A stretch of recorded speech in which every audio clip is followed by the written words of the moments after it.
everyone, it is Haley, aka Haley's Hobbies, and welcome back to my channel where I talk about my hobbies. Hello, hi. So as you can see by the title of today's video, we are going to be talking about all the books that I've read recently. So this is for the months October, November, and December. December actually hasn't ended yet. I still have like another week and like 2 days, 3 days, give or take, of reading. So I'll mention kind of the books that I'm currently reading right now towards the end of the video, so you might have an idea of what I'm planning to finish. Yeah, I can't believe we're already in December and like it's actually cold in Texas. I see the moon. I've been reading so much this year. I surpassed my Goodreads goal by quite a bit. It was 35 and currently I think I'm on like book 34 and I might be on, I don't know, maybe, can I hit 60 by the end of the month? I don't think so, but maybe like 58 or something, which is insane. It's like a book a week. So I think we'll just go ahead and get started. Also, I think I might start doing these like bi-monthly instead of is that a word? Tri-monthly? Just because, once again, I have like 20 books and I feel like it's just a lot to talk about because half the time I don't remember what I've read. I mean, I remember it, but you know, I don't remember like the impressions of like what I read, if that makes sense. Yeah, I might start doing these like every other month, which I think would be a bit more manageable. First, I'm going to talk about a series that I finished in October, and that was the Red Queen series. I read Glass Sword, King's Cage, and Warstorm. I read these as audiobooks to and from my way to work and just if I went to go get groceries or something. And yeah, I liked these pretty well. This is, if you don't know, this is part of the Red Queen series by Victoria Aveyard, and essentially you have people in society who are red blood and silver blooded. If you're silver, you have powers, and if you're red, you don't. And so it's kind of like this dystopian kind of thing, but mixed with fantasy. So it's kind of cool because it bridges like fantasy and dystopian kind of stuff that was really popular back in the times. When was this published? Like 2015? I don't know. I've actually never read this series. I read the first book a while ago and thought I was going to continue it, but then I decided not to, and so I managed to get the books on audio since I've been listening a lot to audiobooks now to and from work. I have been kind of having some bad luck with Libby right now with the audiobooks because some of them I just am not like, it's like months and months of waiting. I ended up reading the whole series because I was able to get the audiobooks, and yeah, I really liked it for the most part. It's about, you know, kind of dismantling the like, you know, silver society that has them up at the top of society and those who are red down at the bottom. Yeah, the main character, her name's Marrow, which reminds me of Bone Marrow. She's fine, I guess. I don't know, it got a little repetitive, I think, is what it was kind of like my final conclusion. I did really like the series more as it went on and as like we got more of the rebellion aspects, and it was actually a bit darker than I thought it was going to be. It's not like super dark by any means, but like it does talk about like murder and stuff, like much more than I felt like YA novels did a lot of the time. Maybe I just wasn't reading the right YA novels, but yeah, I really enjoyed throughout the series. You kind of see Mare's like character development. It's very complex actually, because she's kind of wanting to like put aside everything for revenge, and you kind of see her succumbing to that and then also kind of trying to dial it back in and kind of get some of her humanity back. Another main problem I had was just like the romance, because there is a love triangle and the author gave us so much with like one specific character, like the one couple and not another, but we were supposed to be rooting for this couple, but like all I wanted to do was root for the other couple. It was a lot about like nature versus nurture, I guess. Are you inherently born evil or are you created to be evil? And so I really enjoyed like that. I feel like it touched on some really cool concepts for like a YA novel. And so overall I did really enjoy the series, but like kind of, I guess in like the more like surface level stuff with like the romance I wasn't too fond of. And also I felt like the ending of the series was a bit lackluster because I felt like, I don't know, I was surprised about the romance ending. I'm not gonna spoil it, but maybe that was like the point. I don't know, I still haven't, I remember reading it and I was like, that's it? Like that's the end of the book? I was really confused. Yeah, but overall, a decent series. I would consider rereading it. I don't know if I would buy the series and like have it on my shelf. That's kind of like my hallmark of a good book, is if I would consider putting it on my shelf. Also, I reorganized my shelves. If you watched, I think I uploaded a reading vlog. I don't know if actually I managed to do that, but if I did, it's in there. where I reorganized my bookshelves, if you're curious. I am also going to be doing like a updated tour as well, because I got some new books, of course, and it's all organized, like newly organized and whatnot. But anyway, I don't know if I would put it on my shelf, maybe if I found it at like half priced. So then the next book that I read in October was Bride by Ali Hazelwood. I actually really like this one. I was kind of nervous going into it because I didn't really like Not in Love, which is like her like I think one of her most recent romances that she wrote. I just was not a fan of that one. It was strange. She even mentioned that it wasn't like her usual contemporary kind of romance, like what's the word, like comedy kind of. It was a bit more serious, and I don't know. Anyway, this isn't the video for that. But I decided to pick up Bride because it was October and I kind of wanted something a bit more spooky. So this was really fun. So this is about what's her name? Misery and some other dude who I can't remember. And so you have the vampires and the wolves, or werewolves, and this is like Ali Hazelwood's first venture into like paranormal romance, and it's very loosely paranormal, but it still has a lot of like world building in it, surprisingly. So essentially they have like an arranged marriage for whatever reason, I can't remember. When Misery was a child, she was part of like this like vampire human exchange kind of program thing, where the vampire society and like the human society, I'm just gonna call them societies, would exchange like two important children for each other. So the humans would have a vampire in their care, and the vampires would have a human in their care. And so this was kind of like a peace kind of offering kind of thing to make sure that like everything kind of stayed peaceful. And so Misery was this child when she was younger, and so she's never really felt human, but she's also never really felt vampire because she's just kind of an outcast. And so she ends up agreeing to like this marriage between this werewolf because her friend is missing and she wants to know what happened, and she thinks it has to do with like the werewolves. And so that's kind of where the story begins, and yeah, it's really fun. So the last book I read in October was The Cruel Prince. I've never read the Folk of the Air trilogy, so I was really excited to get into the story because obviously the romance is just so hyped up. I think I read the audiobook version of The Cruel Prince and I enjoyed it. I didn't enjoy it as much as I thought it was going to be. I think because it was so hyped up, I was expecting like something more, and so kind of when I went into it, I was like, whatever, you know? Which it feels like blasphemous saying that, but I think a big part of it was at the beginning. We get so much of like Jude kind of, oh, maybe I should explain what this is about. If you don't know, The Cruel Prince is about Jude. She is a human in the Fae realm. She basically was raised there after her parents were murdered. She has a twin sister, and her older sister is Fae. And so she ends up being raised in the Fae realm and is just having to like make her way in this very ruthless world because the Fae are depicted like very, I guess, like true to folklore. They're very deceptive. They can't lie, but they will twist words to make it sound like they're saying one thing, but they're really saying another. And so it's really cool. I really like the world building and everything, actually. I did really enjoy that. I think the part that like threw me off right at the beginning was just that Jude is just kind of like really hated on by all the Fae, at least like the Fae that she associates with. And so like she is constantly bullied by them and treated poorly and everything. But I felt like at the beginning we like missed all that backstory, kind of like they just kind of told it to us and we didn't really see anything about it. And so like I was like, I didn't really care, which I feel bad saying. But now as I've like read like the second book, actually, I can like understand it a bit more, and I am loving the series a bit more, actually. But like kind of in the first book, I was like, I literally don't care about this.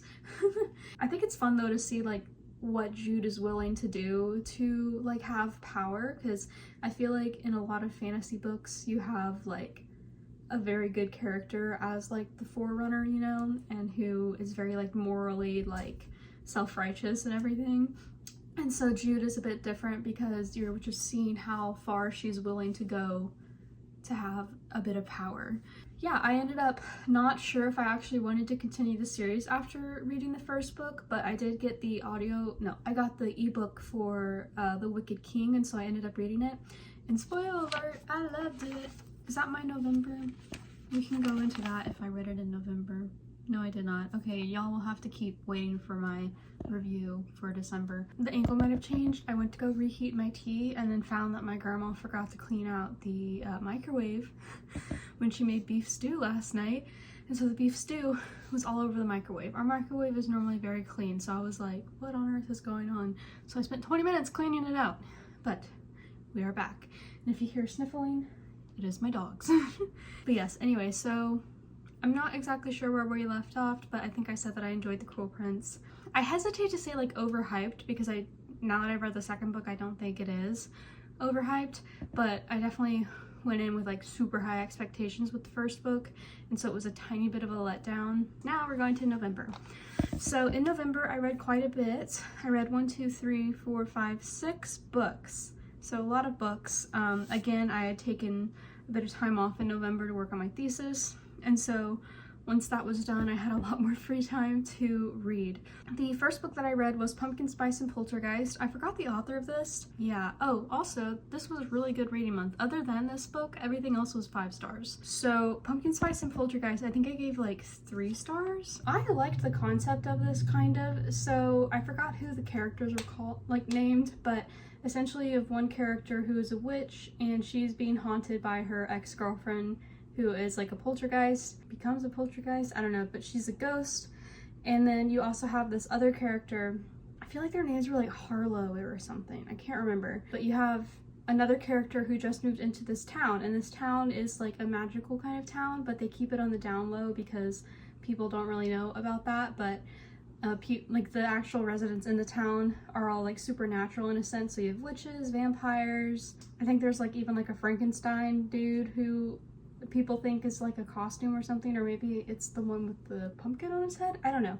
But it's this magical town, and so one girl has her ex haunting her, and the other just moved in and is working at her sister's shop in the town, and she doesn't know anything about magic or anything. But eventually these two cross paths, and so the ghost tells her ex-girlfriend that she will not leave until the ex-girlfriend moves on.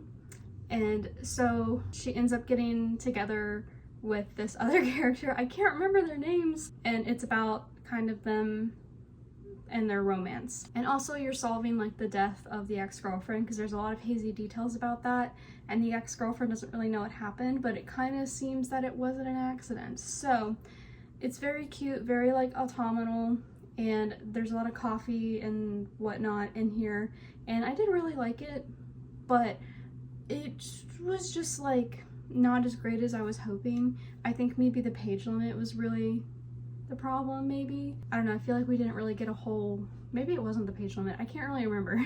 But for some reason I just was not obsessed with this. I think maybe at the end I really just didn't care about the characters and like the story and everything. So I think that's really why I didn't like it, but I think a lot of people would still like this. I feel like I do the worst book recaps. I can never remember what things are about. Anyway, so the next book I read was Hidden Figures by Mary Lee Shutterly. I've been wanting to read this for a while. I got like halfway through it when the like movie came out a while ago, and then I just never got back into the book. It's actually quite dry. The book is a little dry, but I was able to get an audiobook of this through the library, and so I read it that way, and I really enjoyed it. I was able to finish it, and it was definitely a lot easier to get through it on audiobook, although it still was a little dry. But this book is a very incredible story about the Black American women in the space industry and like the mathematicians and the engineers that they were, although at the time they were called computers, but it was their work that like got the men into space, like all the math and everything. Yeah, I really love this book. I really love the movie. The movie is one of my favorite movies of all time, actually. I have like a Katherine Johnson Barbie doll over here. Yeah, I love like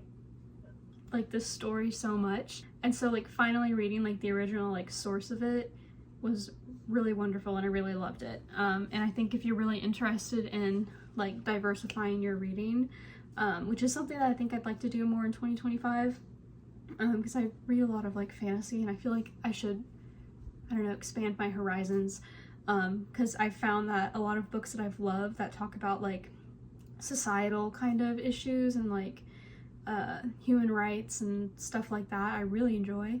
And so I think if like you're kind of wanting the same thing, Hidden Figures is definitely a great place to start. Also, The Exception. This was my favorite book of the month and my favorite book of the year, which is such a shock to me.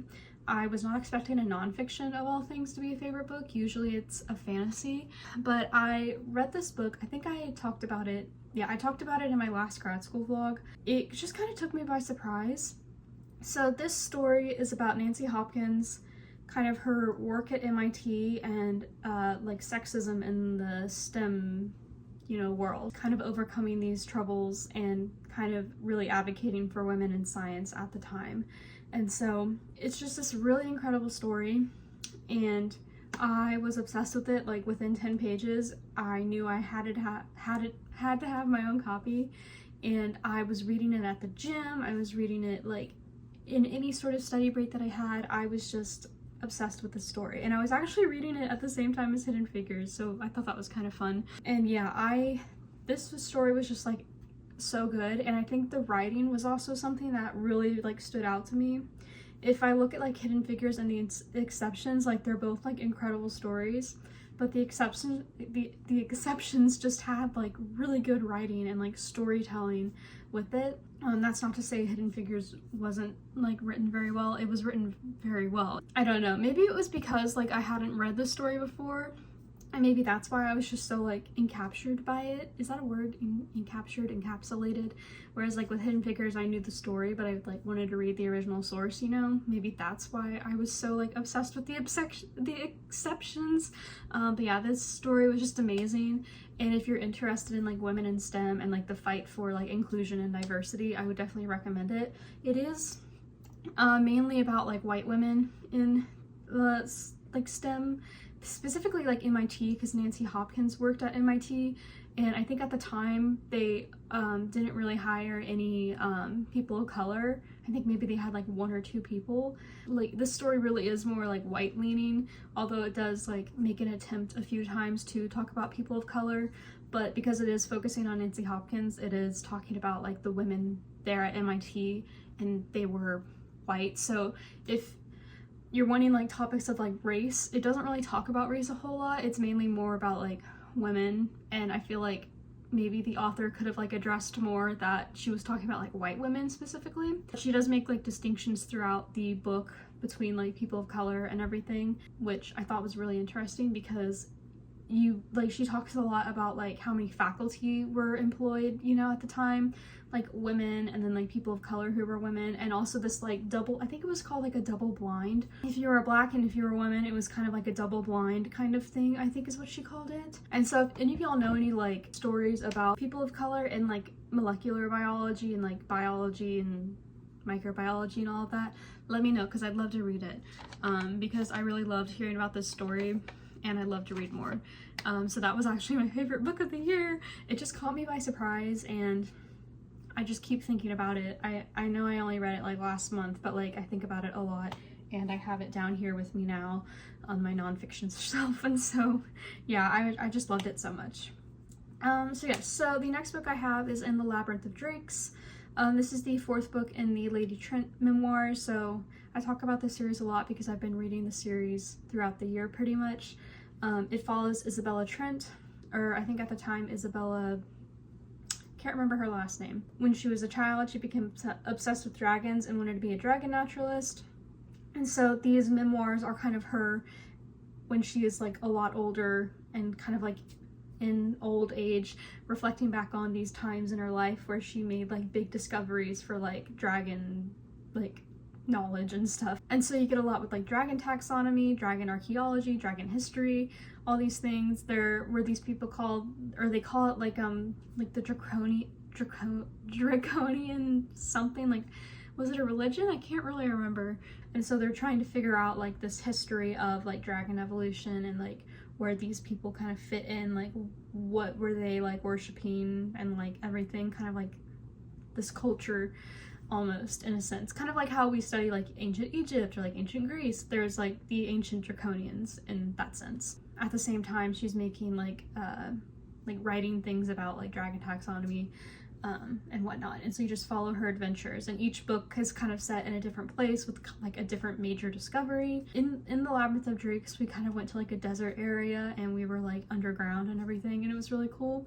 And so I really love this series. The romance is just, love it. Really enjoyed reading this book, and if you get rid of the exceptions, this was my favorite book of the month. I just really love this series so much, and it is one of my favorite series of all time. Okay, and so then the next book I read was A Novel Love Story by Ashley Poston. This is the first Ashley Poston book that I read, and I actually really enjoyed this. This is a lot of fun. You have the main character, whose name I cannot remember. She ends up going on like this road trip to go to this cabin where she meets her friends like quite a lot. Like I think like every year they do like a big like reading kind of get together, and they just read for like a week or something. And this year she's going by herself because all of her friends are busy, and she was in like a bad relationship, I think, and they almost got married or something. I can't remember. I think they were engaged, and then, or was that a different book? I can't remember anymore, but yeah, so she ends up going on this road trip, and she finds herself in this magical little town of her favorite book series, and it's so cute. I think it was called like Whimsical Falls or something, Mystical Falls, I can't remember. There's like a really bad rainstorm or something, I think, and she accidentally runs someone over with her car, and she realizes she's in this like this book town of her favorite book series, and this author actually passed away, and so she's like, what the heck is going on? And so she's just in this little town until one day she meets this guy who she coincidentally ran over and he kind of knows what's going on. So, well, she's not sure at first, but they end up, yeah, you know how these romance books go. I really enjoyed it. It was a lot of fun. I figured out that with like contemporary romances, I really love like magical kind of realism kind of stuff with it. If there's any sort of like magic in it, I think it's just so fun. And so that's really what drew me in. I think if this was just like a normal like small town romance, I would have been so bored with it, but I had a lot of fun with it, and like there's just a lot of cool aspects in the story that I enjoyed. I think I gave it 5 stars, but I'd probably actually say 4.5 stars because there's an event at the end of the book with like the third act conflict. It isn't really like a conflict, but it's just like this big event that happens, and I wasn't too happy with that because I was like, what do you mean we built all this up and then we're just gonna throw it away, you know? It kind of felt like that, and so it kind of just like left a sour taste in my mouth when like finally the book kind of like resolved that little bit. Yeah, that kind of sucks, but I did still really enjoy the book, and I definitely recommend it. The last book that I read in November was A Perilous Undertaking by Deanna Raybourn. I love this book series. So this is book 2 in the Veronica Speedwell series, and basically like the last time I described this series, it's basically Bones, but like in the Victorian era. You have like Booth and Brennan, who are Stoker and Veronica, and I love them so much. And A Perilous Undertaking was even better than the first book. I think I gave A Curious Beginning 4 stars, and A Perilous Undertaking I'd say is like a 4.5 or like 5 stars. Maybe not a 5 star, but like 4.5 maybe? I don't know. I'm like loosely rate stuff, and then I'm like constantly changing my mind, so I just kind of like leave it and then like don't think about it, like the rating. I'm like, okay, whatever. It is what it is. But I really enjoyed this book. In this book, Veronica is employed by this mysterious lady to investigate the murder of someone's wife or lover. Basically, she has this friend who's being wrongfully accused, or who she thinks is being wrongfully accused of this murder. And so the lady is like, hey, can you like prove my friend's innocence? And Veronica's like, fine, whatever. So her and Stoker get set onto this path of solving another murder mystery. And yeah, it's really fun. It's a lot more suggestive in this book. Even like the third book gets more suggestive. Like I thought I was going into like a YA, like fun little, like cutesy little like murder mystery thing, but this is kind of like, I wasn't expecting like a sex dungeon like to be a central part of this, and then also like penises everywhere, like, and like dildos and everything, but it's just so funny, and I love it so much, like that this is like the direction that we're taking, and it's so fun, and I'm like just cracking up every time I read the books. And the third book started off on an even funnier note. But yeah, I really love this book series, and I definitely recommend it. Okay, so now we're getting into December, and We haven't actually finished December yet. It's December like 20th or 21st, so I still have like a week and a few days to read, but I've managed to read 1, 2, 3, 4, 5 books and a novella. And I'm probably going to finish 2 more books this weekend. So, and then I have next week as well. So I have a lot. I have a few more things that I will be reading. But yes, I've just been having a lot of fun. I'm actually on break right now. I have no work, I have no school, and so I'm on winter break and I have just been reading my heart's content out, and it's just been so nice. I also hurt my shoulder, so I can't really like knit or crochet right now. So I have just been reading and I am so happy. I love reading. It is so fun. But yes, anyway, so the first book that I read, and what I think will probably be like my favorite book of the month, was The 7-Year Slip by Ashley Poston. I didn't mean to read another Ashley Poston so soon, but my hold on the audiobook came in, and so I ended up reading it basically right after I finished A Novel Love Story. And this, 5 stars. Love this book. This would probably be another one of my favorite books of the year if The Exceptions wasn't taking that spot. But I don't know what it was about this specific book, but I just loved it. I love it. I think I am obsessed with like second chance romances. Like I love second chance romances is what I've decided, and this is kind of a second chance romance. So you have the main character, again, whose name I've forgotten, and then the other character whose name is like Ewan or something. I think he's like Irish or like has Irish heritage, and so he goes, I think, by James kind of later in time, but at the time where the main character meets him, his name is Ewan. And so what happens is that this girl's aunt has a magical apartment, and you can, when you walk in, sometimes you get put 7 years in the future or 7 years into the past, and so it's always the number 7. And so one day when this girl is going to move into this apartment because her aunt has unfortunately passed away, she ends up seeing that this guy is there, and she's like, what the heck is going on? And she notices that all the decorations are from 7 years ago because she's been moving into this apartment slowly since her aunt passed away, and so she's been taking things down, but she's like, I've taken that down, why is it up there? And then she realizes that it's been 7 years and this guy is from 7 years in the past. And coincidentally at that time she was like off on a trip in like Norway or something, so that's why they didn't cross paths then. And so sometimes when she arrives he's there, and sometimes when she arrives he's not there. It kind of depends. And so this entire time she is like, where is he now in like present time, because this is him 7 years ago. Where is he now 7 years into like his future, but like my present, if that makes sense? And so I loved it. I think I really am like a sucker for a second chance romance. Yeah, it was just really good. I won't say too much because I don't want to like spoil anything. I can't remember what was on the back cover, but I love this book and I definitely want to get like a physical copy of it. I really contemplated getting it, but I was good and I didn't buy anything. I'm on a book ban for 2025 unless I get a gift card. And then going to one of my least favorite books of the year, The Honey Witch. I can't remember the author of this either, but I was so excited for this book. It was on my 2024 TBR. I found it through like TikTok and I was so excited to read it. I got the physical book from the library and I was like, this actually isn't very good. The Honey Witch is about this one girl named Marigold, and she ends up becoming like the Honey Witch after her grandma. And she goes to this island called Innisfree, and so she's the Honey Witch there, and she just takes care of the land and stuff. In this book there are also ash witches, which are kind of like the elemental opposites. You know, the isle is starting to like be a little funky, and she's like, what is going on? So she's having to protect this isle. At the same time, there's this girl named Lottie who doesn't really believe in magic, and for whatever reason Marigold is like, I'm gonna get you to believe in magic. And also Marigold has a curse put on her by an ash witch from a long time ago that says the Honey Witch can never fall in love and like have children, I think is also what the thing is. But okay, so the problems I had with this is like the author was very like flip-floppy, if that makes sense, because right off the bat with the curse, the grandma should not have been able to like have kids. Like, did the grandma make her from magic or something, like the mom? I can't remember. I think that's how it worked. And so immediately like the curse is negated because of that. And then also you don't need to have love to have a child.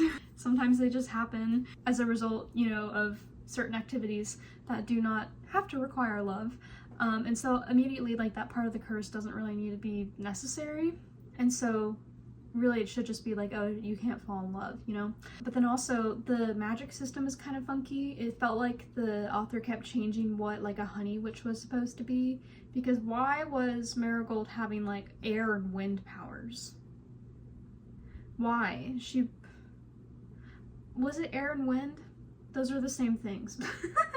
Wind and rain? Was it? I think it was like wind and rain she was having, and then she could also like, or maybe it was just rain and earth. I can't even remember. But like, I would understand maybe some like earth powers, like kind of planty magic, being like a honey witch. Oh, like honey as in like bees and stuff. Like she has a bunch of bees and she uses like the honey to do like magical stuff. And so I could understand maybe a bit of like plant magic because of like pollen and stuff, but somehow she can make the sky rain. And then like ash witches, they have fire powers and like air powers, which I can like kind of understand that, but like the honey witch was kind of like pushing it. And then like, I don't know, things kept changing, or it wasn't like explained very well. And there were times when like the writing was like genuinely really nice, like with like the nature descriptions, like the author did a really good job at like kind of creating this magical world, and I really liked that. And so like the first few pages I was like, oh, I'm gonna really like this. And then we got into like the dialogue and the actual like writing of the story, and it was just really bad. It was very juvenile, I guess, like interspersed with like these really pretty nature descriptions, and then you have this really juvenile writing and these kind of like random outburst of emotion that really just did not need, like had no lead up to it, and like the author just kind of wanted to insert this like really like dramatic line when like they were having tea and talking about the weather or something, you know? And so there was just a mix of things where I just did not really like this book, and I was so sad because I was so excited for like a sapphic witchy like read, and it was one of the books I was really wanting to get to in like the 2024, and I had it on hold from the library for like months, and I finally got it in, and I just did not like it. And I actually DNF'd it a while ago. I don't know if I don't really mention DNFs, I keep forgetting, but I did DNF it like ages ago. Yeah, back in August. And so then I put a hold on the audiobook because I was like, well, I still kind of want to read this, you know, and get it off of my TBR for the year.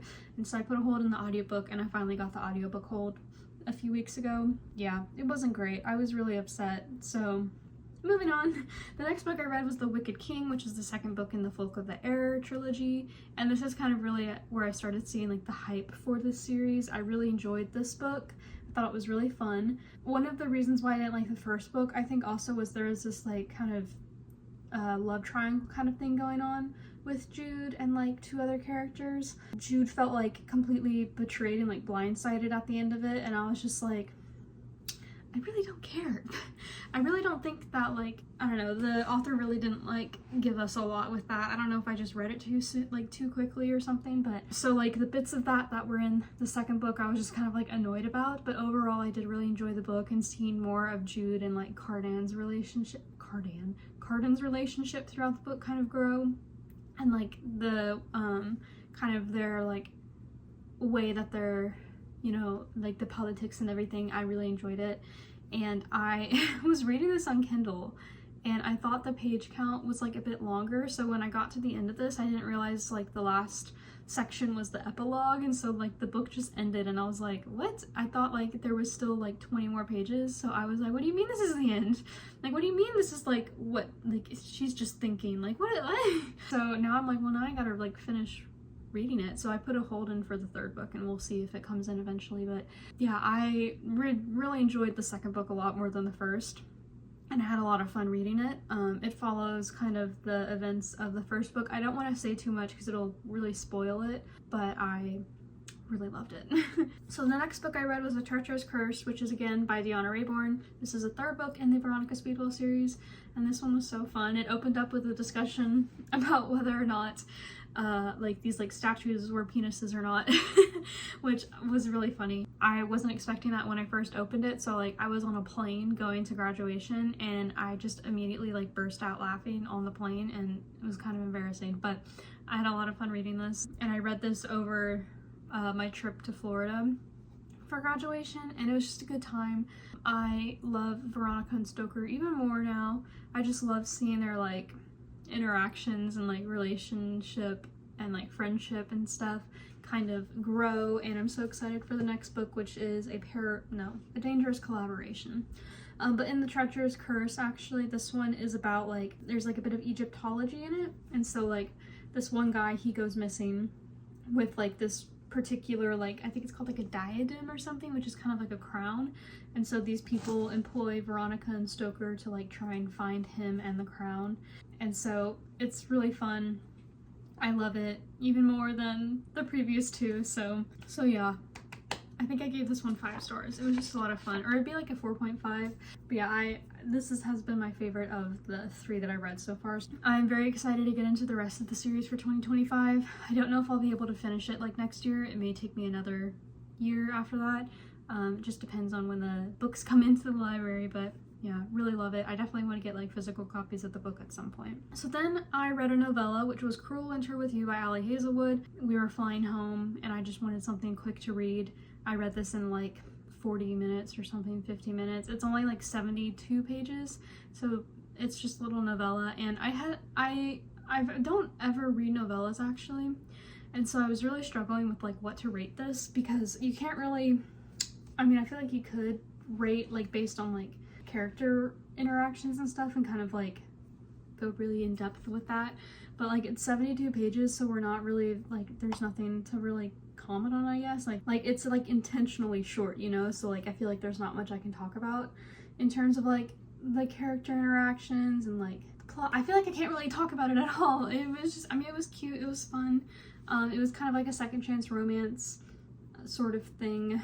Yeah, I don't know how to talk about it, but you have basically these 2 characters get snowed in, and yeah, I mean, it was fun. I think I gave it like 2 stars, which feels bad to say, but like I felt like I couldn't give it like 3 stars because like I just didn't really care, you know, because it was only 72 pages, so I just didn't really have the heart to like care about the characters. It was fun, but like it's whatever, you know. And then last but not least, like for my completed books of December so far, is Never Fall for a Dragon. I read this on audiobook because I just needed something to read on the way to work, and none of my audiobooks were coming in, and so I picked this one up, and it is like a dragon shifter, like fated mate romance thing. It's kind of funny. I think I gave it like 2 stars or something, but it was actually kind of fun. But it's literally just smut. Like the entire book is smut. But you have like 2 characters. One of them is a dragon shifter and the other is just a normal human girl, and they're in like this supernatural world, so everyone knows about like these supernatural beings. And there's like an inciting incident at the beginning where immediately the guy is like, "You're my mate, we need to mate," and then there's like the mating bond, and so like she is very uncomfortable because she feels the mating bond too, and so she's like all hot and like bothered the entire time, and the only way to like make these feelings go away is to seal the mating bond or make it through without mating after like 4 weeks, and no one has ever done that before. And so at the same time, the main guy character is like about to go to prison for like this deal or whatever, and it's like the dragons are kind of like the cops of the world, and so if he goes to prison, like he's not gonna make it out basically, because this prison has like so many like bad people in it and they all want to kill him. So because he goes into heat, he kind of gets out of prison for a little bit. And so the book is them just trying to like appease like the mating bond while also not trying to like seal it, you know? And so there's a lot of smut in it. Yeah, I don't know. It was funny. Like, it was just kind of like an entertaining read, like a good palate cleanser, I feel like. So if you want like a palate cleanser book, this was kind of fun. Yeah, I don't know if I'd like recommend it. But yeah, anyway, so that was like kind of the last book that I've read so far, and currently I'm reading 2 more books. So the next kind of few books on my radar are Mansfield Park and A Merry Little Meet Cute. I'm currently reading these and I'm hoping to finish them up this weekend. I'm almost done with Mansfield Park. I have under 100 pages left to go. I'm loving it. I feel like a lot of people don't like it, but I am really enjoying it. So I'm excited to finish it up. And then I'm also reading A Merry Little Meet Cute, which is a little Christmas read. Me and my mom exchanged books for Christmas. We did like a blind date with a book, so we didn't tell each other what books we were getting each other. And this is the one that she got me. And so I'd like to finish this up as well. I'm about halfway through. I've been reading so much this month. It's been really fun. So yeah, anyway, that's everything I read. I always feel so chaotic when I do these videos because there's so many books to talk about, so I do think I'm gonna start doing these like every other month as opposed to every 3 months. Let me know what books y'all are currently reading, any like your favorite books that you've read recently. I'd love to hear them. I'm always up for a good recommendation. I'm gonna spend the rest of the day reading because I have no obligations, and yeah, anyway, thank you guys so much for watching. I hope you guys enjoyed this video. Don't forget to like, comment, and subscribe, and I'll see you guys in the next video. Bye!